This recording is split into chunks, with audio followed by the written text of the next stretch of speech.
everybody. Welcome once again to The Drive with Brandon R. Washington. I really appreciate you being here with me. Of course, I'm a little sorry and I'm sad that the show has started a little bit late. But unfortunately, Mr. Washington has responsibilities outside of the show. So I hope you all bear with me. Those of you who tend to watch it live. For those of you that don't tend to watch it live, I am always looking forward to comments and questions and other items that you can deposit into my inbox. Tell me a little bit about the things that are going on with you, and of course, I want to hear the good things that are happening with you. I want to hear the exciting things that have happened in your life. I want to hear about the good things, more of those good things, because of course, nobody likes to hear about bad news. But if you got some bad news, hey, this shoulder right here, I'll help you carry that load. All right? So, folks, of course, today our topics are politics, especially with all the wonderful news, depending on what side you're on, that's been in the news. We're going to be talking about perspective, again, depending on what side you're on. And, of course, we're going to be talking a little bit about those things that help you change those perspectives. All right? There's a few different things we want to talk about. But first, obviously, politics is the thing that is on everybody's lips today, people. Of course, the Mueller report was released this morning. There was a huge press conference, and everybody's eyes were glued to the screen. Even at work, there were folks who were watching on their phones or sneaking over to see it on the computer and other things like that. I think I just got some people in trouble. But, everybody was transfixed by, of course, finding out what really happened. But as most of you will probably see, because it is being bandied about and discussed even more rigorously now, perhaps the disclosure of the report has added a bit more confusion to what's actually going on. Now, of course, folks, I don't want to always make this show political, and I don't want to come down on one side or the other in this thing. But I figure, since this is the topic of the day, necessarily in the whole world right now, it's a good idea for us to talk a little bit about politics and just a little bit about objectivity and, of course, perception. So let's just start a little bit with perception. Now, with this report coming out, depending on what side you are, Democrat, Republican, you may find this report to be a good thing. Or, if you've read a bit into some of the details, things can get a bit murky. So you might not think that this is a bad thing. You may think that this report is a great thing and that it is giving or shedding some light on things that you have been waiting to have come out. Now, obviously, on the opposite side of it, a lot of people think that this is vindication. Obviously, we want to talk a little bit about those perceptions. Now, over the course of the last 24 hours, I've spoken with 3 good friends about how they feel about the political system in general, how they feel about their candidates for 2020, and of course how they feel about both the system and their candidates now that the Mueller report has come out. One of these good friends had very strong views towards the leftist or the liberal side of things, and this was a few months back, but has since seems to have turned a bit apolitical. Another good friend I was talking to is absolutely on the left side of things and believes that the information that was provided via this report is true confirmation that there was some conspiracy, because of course there's no such thing as collusion. So I also have a friend who is on the right, and that friend feels completely justified. In fact, he and I had a pretty long Facebook conversation the other day, without giving away who, about why he was going to feel so justified once the report came out. And we had a little bit of a discussion about the tone of the country as well. Now, folks, obviously, I'm not going to tell you guys what way to vote, what way not to vote.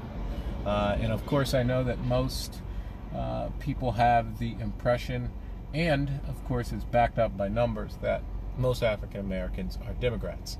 Folks, I would say that in terms of talking about these things, you can consider me apolitical. I like to look at things objectively from both sides. And of course, I will give you my disclaimer that any of the views that we are going to talk about next are mine and mine alone. They have no endorsements for Republicans or Democrats or liberals or anybody in the political spectrum right now, of course. But with that being said, sometimes from that conversation that I was having with that gentleman, it kind of made me think about perception.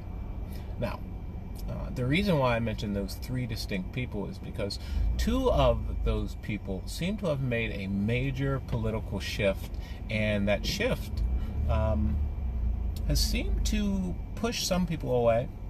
And one is on the left, one is on the right. And I've been looking at some of the blogs and the posts out there about for people who are pushing some of the alternative candidates now, and I've noticed that a lot of people have brought up the fact that some of their family members won't talk to them about politics anymore, and they are kind of getting a bit shunned, again, left and on the right. So the question is, if your political perspective has changed, and that political perspective has changed, has also led to a change in your life, is it worth it to lose family members and friends over an opinion about politics? Now, of course, folks, the reason why I asked that question is for most of us who follow politics quite avidly, obviously, we know that politics and having the right people in the right place at the right time is extremely important. Oh, I see that my mother's watching. What? Folks, I don't even know if I can continue with the rest of the show because my mama's watching me. I'm going to get all embarrassed. I'm going to turn as red as I possibly can with this skin tone. And I'm going to start trying to show out. Now, I'm going to try to be as professional as I possibly can with the knowledge that my mother is watching. And of course, I think that'll make me watch my mouth as much as possible as well. But like I was saying, most of us who have been watching politics or studying politics or just taking an avid interest in it know that, again, the right person at the right place at the right time can be extremely valuable to our nation and our country. However, when we kind of think of national politics, most of the folks, again, who follow this avidly will tell you national politics isn't as influential in individual people's lives that they feel. Now, of course, it is influential, but that they can feel and see and touch, okay? Most of the time, when we're talking about political changes that most of us can feel and see and touch and that has a actual influence on our personal lives, comes from local politics. So that got me thinking about the perspective aspect of these things. If your perspective is that you must connect to some kind of political identity, or if you are connected with a certain policy or politician, that becomes your own identity. Is it the politics that you are agreeing with, or is it actually you trying to find a national representation of your identity and your ideas? That's really the question. Because during that conversation I was having with the person that I was telling you about, who is a bit on the right side of things, I was talking about the tone that's being set by the president. Now, if we kind of look at this thing subjectively and objectively and say, okay, let's look at some of the numbers. Well, when they talk about the African American community and all ethnic communities in general, you will see that there has been a bump in employment. And we can look at that as a super positive thing. Another perspective would be, hey, there has been a bump in employment because there is a lot of service industry jobs that were created that don't offer benefits, a living wage, or opportunities for the future. So, there's two ways to look at those numbers and two ways to look at that perspective. So if we're talking again about the local politics and we throw the perspective aspect back in there one more time and we say, okay, well, it looks like the national politics isn't quite delivering what it's saying it's delivering, or even if you say, okay, the national politics is delivering what it's saying it's delivering, there is an easy way for either side to find some kind of fault and to fall back into their default position, right? So, the real question that I want to know is, what would make you change that perspective? Especially, so for if you're a Republican right now and the Mueller report just came out and you are under the impression that it is now totally exonerated the president, what would you do if that report had said not what you wanted it to hear and it seemed like the people on the other side, those Democrats, were vindicated? Would that make you change your perspective? Would that make you change your perspective? I am going to go out on a limb here and say no. And I will give you an example why. I have another good friend that I was telling you about, of those three, who has learned some of the information and initially, upon learning some of that information, was ready to concede. But as the day went on, a little more information came out, and that information seemed to vindicate her idea and led to more questioning of those facts. Now, Jeremy Murphy is on here. That is my good old uncle. Jerry, I'm so happy that you're watching. Please, please, please don't let this show turn into just my family members watching, people. Okay? Share the show with other people. Talk about what you like. Talk about what you don't like. But no matter what, don't let it just be my family members. I love them too, but come on. They're my family. They have to support me. Now, Jerry also says, because Democrats don't believe in freedom, liberty, and the Second Amendment. Well, Jerry, I have to say, of course, I was a Democrat for quite a while, and of course, I served in the military, and I absolutely believe in the Second Amendment, and I believe in freedom and liberty. And it brings up a wonderful point that I will always want to inject anytime we're talking about politics. Being a certain political party does not mean that your ethics and your morals are simply compromised because you're associated with that party. That is wonderful. I want you guys to say this with me. That is called a generalization, people. Get that word into your lexicon and your vocabulary and use it often. Because when people say things like, all black people are lazy, that is a generalization. And if you apply that same you wouldn't apply that same concept to race, you shouldn't apply that same concept to politics. If you wouldn't apply that same concept to gender and sex, for example, all women are just looking to steal money from men, they're gold diggers. No, again, folks, generalization. You can sing it. It comes out better if you sing it. So, folks, you can take that and you can apply that to anything. But, Jerry, I understand what you're saying. Sometimes the actions of different groups can give us the impression that all members in those groups feel the exact same way. That is kind of why we have political parties. It's a coalition of people who feel a certain way, right? So, sometimes the actions of the group are endemic of the feelings of the group. And sometimes the actions of the group aren't endemic of the feelings of the group as a whole. But most of us, especially whenever it involves something that we're passionate about, we don't stop to check to find out or do a rationality check of our own feelings, or try to distinguish the people who we're talking to and their views and their rational views from the views from the larger party or larger group that they're associating with.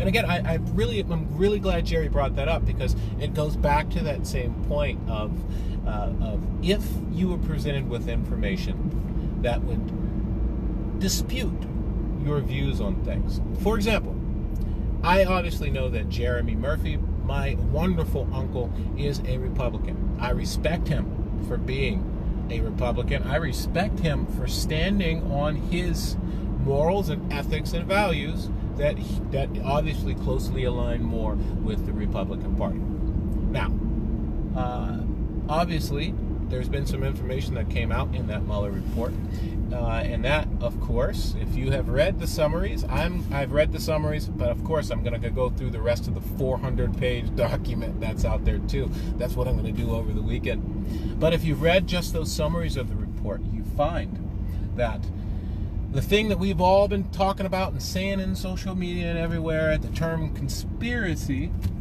or excuse me, collusion, is not a legal term that has any kind of action in the prosecution or the investigation of those complaints. So there can be no collusion because there is no federal idea or definition that can be actionable under collusion. That only item that can be actionable, by which the investigation was based upon, would be the term conspiracy. So folks, if you're not familiar with either one of these two terms, I will definitely ask you to go and take a look at each of these two things. Do not look in a dictionary. You need to understand. You definitely need to understand the difference between these two, and look at it from the federal sense and take it into context of the investigation that was being conducted. And no, Mom, I'm not a Republican, unless that portion was for Jerry. Again, for the sake of conversation, I am apolitical. I like to have conversations about each of these sides without being glommed on to either one. And then, of course, when it is voting time, because voting is extremely important, I choose and register the group that my values at that time. And so should you. Again, folks, I'm not going to try to push you in either way. Republican, Democrat, Libertarian, any of those things. Not at all. Because, remember, folks, politics is usually a bit of a personal thing with a lot of people, because everybody is taking the politics out of it and also adding a bit of identity in it. Now, folks, oh, you're back! I thought we had lost our connection there for a little while, folks, and I guess we did for a little bit. But I'm so glad you came back to us, and you came back to me. I'm glad. So, like I was just saying, I'm not here to influence you on either side, but I do hope that you will take a bit more of interest in finding the actual things that drew you to politics and separating yourself from anything that's just putting you into a political group because you identify with that political group. Please, people, look at the actual politics that the people who you care or vote about, or excuse me, you vote about, are doing to the people that you care about. If the person that you are aligned with politically does not represent your best interests, and I don't mean saying things, people, because anybody can say anything about anything. It's called lip service, okay? We're talking about people who say something that you believe in and then go out and do that, and then that thing that they say they're going to do has some kind of positive effect on your life.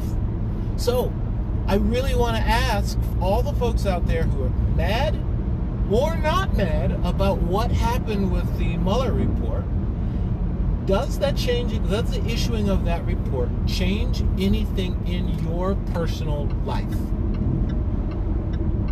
And if it has changed something in your personal life, tell me what it is that it's changed.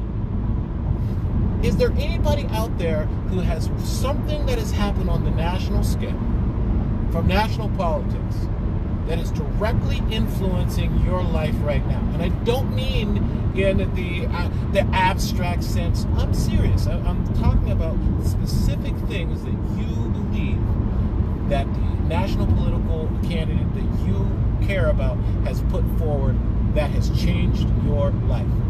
And I believe that most of you will be surprised to find that the local politics around you, politics in your city, politics of your state, guarantee those things affect you much more than the national elections. Now, of course, national elections are important because, of course, the president sets the tone for the country. National elections are important because they also, those policies, those guidance, and those procedures, they set the tone for the other bills and other local legislation that may be coming forward. But as most of you know, especially people who live in California just like I do, California is literally its own country. Really, folks, think about it. The GDP of California is higher than most of the nation combined. It makes its own rules. It sometimes does not follow federal rules. Think about that for a little bit. There was a little bit of a time where people were saying that California may secede and become its own country.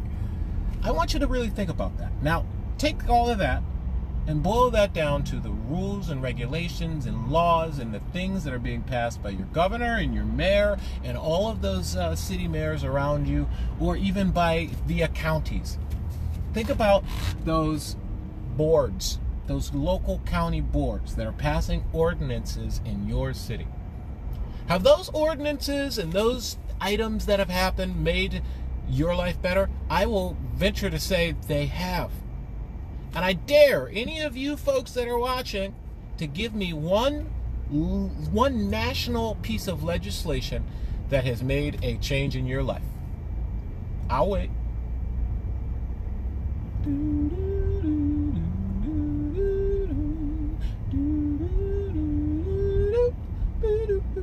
No. Now, for those of you who say, oh, and I'm going to pull this from Jerry. Jerry says, some of us wish California would just secede. Of course, of course. Now, that brings up a big point of perspective again. Now, a lot of people will tell you that the reason why Donald Trump was elected is because there's a large portion of American society and the country that feels like it is not represented. And I will say, if you don't live in New York or in California, a lot of people feel like they've been ignored. Now, a lot of people feel like they are in flyover states, and unless those states have something, it would change. You know? And that is why a lot of people say they voted for Donald Trump. A lot of people, hey, Aunt Georgette, she says, Brown versus the Board of Education has made a difference in her life. Yes, it absolutely has made a difference in people's lives. Now, I will remind you that Brown versus the Board of Education got there because it was a local politics that brought that about. Court cases, especially Brown versus the Board of Education, that was a local. These brief breaks. I'm back. Now, like I was saying, my Aunt Georgette brought up Brown versus the Board of Education. Now, folks, those of you who are interested in the civil rights era, I would challenge you to go and take a brief history of the civil rights era, and you will get a understanding that many of the actions, like the famous bus boycotts and Rosa Parks and other items like that, they're specifically orchestrated by the founders of the civil rights movement. These were specific, concerted efforts to force legislation that would eventually help African Americans and other people who fell into a minority category. Those things started local. Those things spawned from local movements.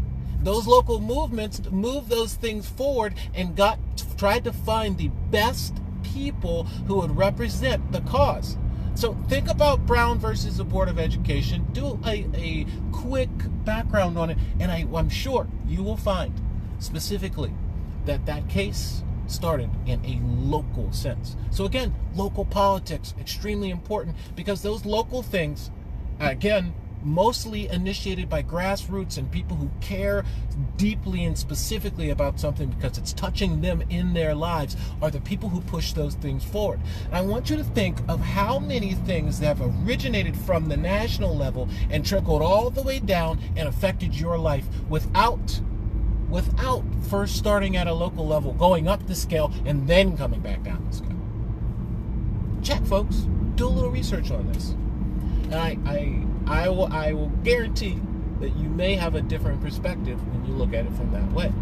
Now, Jerry also says that the bump stock ban affected me and his work because he works at a gun store. Now, Jerry, I am sure that there was a quite in sales because of those bump stocks not being allowed. But I would venture to say that if the organization you work for looked at their payroll and books, they would see that there was an increase in gun sales year after year, over and over and over. Now, if we look at that minor loss because of those bump stocks, I guarantee it. Folks, obviously we are during that period of the drive where I'm going under a bunch of tunnels and going through some things that keep making us disconnect.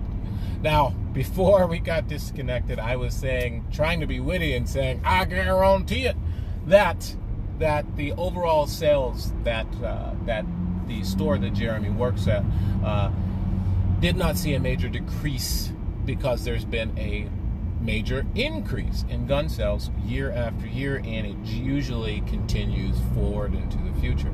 So that again highlights the big thing that we've been talking about here today, folks, and it's perspective.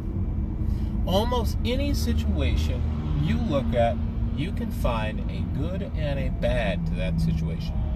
So again, when we look at what has transpired with the release of the Mueller report and all of the other items that are happening out here in the world today, when you talk about politics, is there something that could have came out in the report that would have swayed you from one side to the other? And if something had swayed you from one side to the other, tell us what that is that swayed you. Because I haven't found anybody who has looked at this report and had an opinion about this report before it came out, who has a changed opinion now that the report is out. And of course, folks, that brings me to the point of identity. Now, a few days ago, we were talking about identity, and we were talking about how people shape their own identity, and we were talking a bit about how much other people influence who you are. We talked a little bit over the last few days about how other people's opinions of you and other people's ideas of who you are can kind of shape who you ultimately become. And I think, and again, this is just a thought, I think that a lot of the folks on the right side and the left side of this thing are a bit more concerned with being on a team than what the politics they are looking into actually means. When we start talking about policy, one of the things that usually, or politics, one of the things that usually stops a conversation in its tracks is when you ask about those specific policies that people actually like about the candidates that they endorse. Now, that's not always a 100%, but it's a good indicator of if someone actually likes the politician just for their personality, or if that person likes that politician because of that politician doing their job. Because remember, folks, we live and function in a representative society. That means that these congressmen and senators and the presidents, they represent you and your values and what you want to put forward. And then what we put forward as a community and as a nation. Do you want unchecked power at the top of government? Do you want unchecked power in local government? When you don't look at the actual underlying policies to the people that you vote for and the people that you put your endorsement behind, it is literally like you're having a popularity contest. It's a popularity contest. That is not what representative government is about. Representative government is about finding the absolute best person that mirrors and mimics whatever your personal politics are. And when we say personal politics, that should be specifically measures and guides and issues and things that are going to make, again, a personal change in your life or your community or within your ethnic group or, again, within the nation.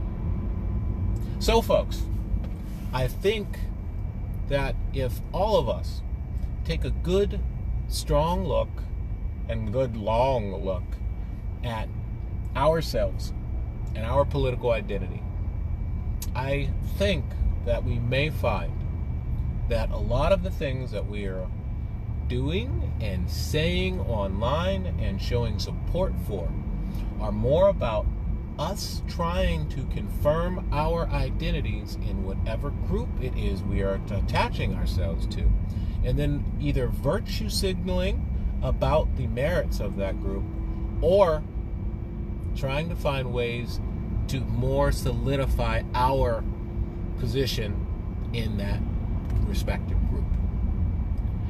So, folks, if you take a good look at yourself, because I'm going to try to do the same. Everything I asked you to do, I'm trying to do myself. I will say that a lot of my politics have been based specifically on who I liked. Now, we can talk about President Obama. I love the guy. I think he's super cool. I think he's handsome. I love most of his policies, and I can list a lot of those policies. But there's a lot of those policies that I did not like either. And if we take a look at Mr. Trump, I like some of the numbers. I like the confidence that the nation has in him. And you can say that there's no confidence in him, but there's definitely some confidence in him. And, of course, we can go back to different presidents and looking back and further back, and you can basically find some good and some bad in all of them. But no matter what, folks, remember, these are simply people that we have put in a position to make our lives better, and not the other way around. We're not here to make politicians rich. We're not here to make politicians popular. We're not here to make politicians famous so that when they get out of office, they can write books. No, folks, we need people who are wonks, policy wonks about what we have sent them to Washington, D.C. to do. And if it's not Washington, D.C. that we are putting the pressure on and making them conform to what we want, it should be your mayor. And if it's not your mayor, it should be your city councilman. And if it's not your city councilman, it should be you, because you should be running or getting involved politically or getting involved in your community. And before you say, hey, don't tell me what to do, don't talk down to me, Brandon, why are you always telling me what to do? Because, yeah, I know, I'm always telling you what to do, people. I'm volunteering. And it may not be the huge, big role out there, but it's something.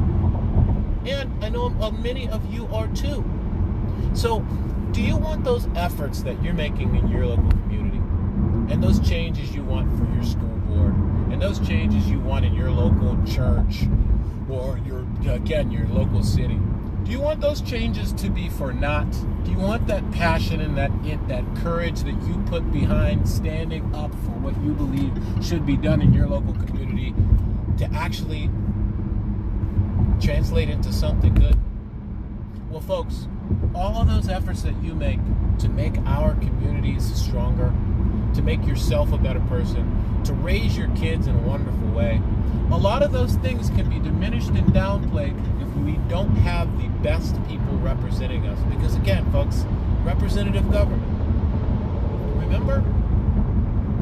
Now, I'm not sure if representative government is still the best format for our nation. We're obviously living in a time where social media, communications, technology has changed the way that we communicate, has changed the way that nations and states communicate with the greater federal government that they fall or work within. And those things have changed the way that we are represented by our representatives. So, the next question, of course, is, do you think that the political system that we operate in today serves the people? Or are we too caught up in what political group that we are a part of to see that the system is failing all of us? It's failing Democrats. It's failing Republicans. I don't know if it's failing the Libertarians because we don't really have a real viable third-party system here. And maybe that is the real problem. So, folks, I want to say thank you to Jerry. I want to say thank you to my Aunt Georgette. And I definitely want to say thank you to my mom for coming and chiming in today. And I hope that we are all going to take this conversation and all the other conversations that we're having tonight and add just a little bit of perspective. I'm hoping that we will push a bit away from the identity that we, all of us, no matter what group you're in, attach to those political groups that we have found ourselves supporting. And folks, I really hope that there's nobody out there who is losing family members and not talking to those family members or pushing them away simply because of their political beliefs. Because remember, folks, at the end of the day, the politicians, they're not going to give you a place to live. You're not going to have a couch to surf on.